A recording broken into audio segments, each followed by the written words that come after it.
Hey, it's Ken. Do you love the smell of freshly brewed coffee?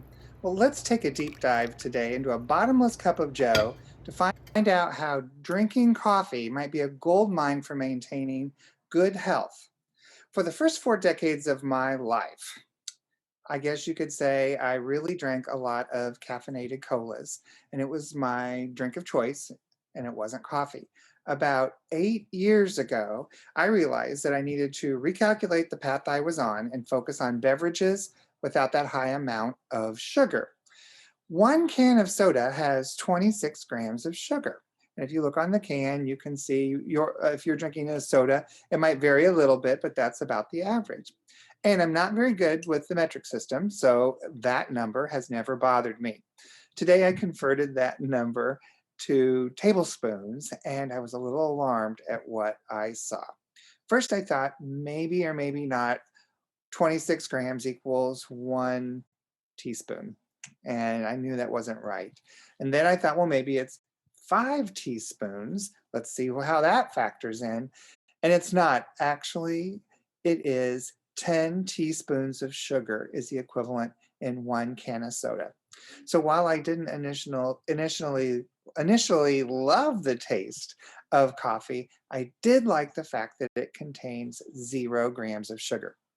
If you have a fatty liver, then the first thing you notice is your ever growing list of foods and beverages that you can't drink.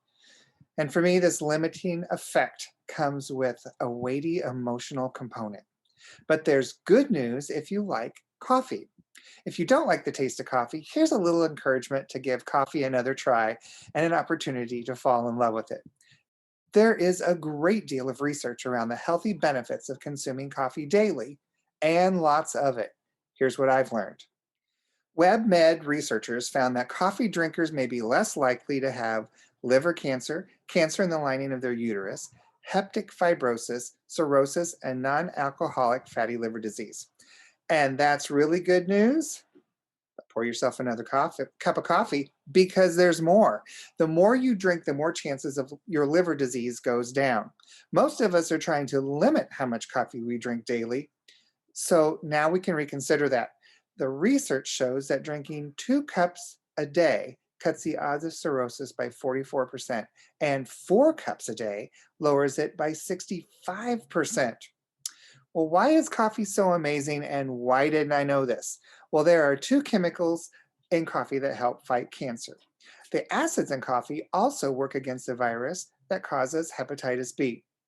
A meta analysis was conducted of 16 studies involving 3,000 coffee drinkers and 132,000 non coffee drinkers indicate that coffee consumers were less likely to develop cirrhosis compared to those who did not consume coffee. At this point, if you're reconsidering drinking coffee, then which coffee should you use? The benefits showed up for filtered coffee, instant, or espresso. I did read you should brew your coffee through a paper filter, and I don't know enough about coffee pods to know if they have a paper filter inside. But if you know, please post a comment below. Medical News Today reported in a study commissioned by the British Liver Trust that moderate of intake of coffee is associated with a reduced risk of type 2 diabetes, as well as a reduced risk of liver disease. There's also a potential link associated with the reduction of insulin resistance. For some of us who are trying to bring down their elevated liver enzyme levels, which show up in your ALT score, coffee consumption has been associated with an approximate 40% reduction. Negative effects? Here comes Danny Downer to weigh in. Increased coffee consumption might cause jitteriness, anxiety, feelings of uneasiness, acid reflux, or heartburn. And you will need to take into consideration how your body reacts to caffeine and what times of day really don't work well for your metabolism. Well, there you have it. And based on my highly caffeinated research on this topic, I didn't find any contradictory research, which I found surprising as well as encouraging. I mostly found that drinking 3 cups of coffee a day was the ideal median score, so that is what I'm striving for.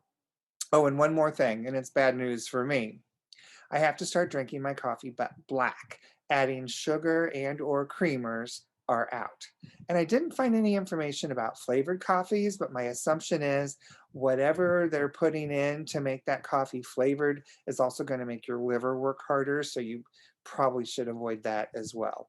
And there you have it.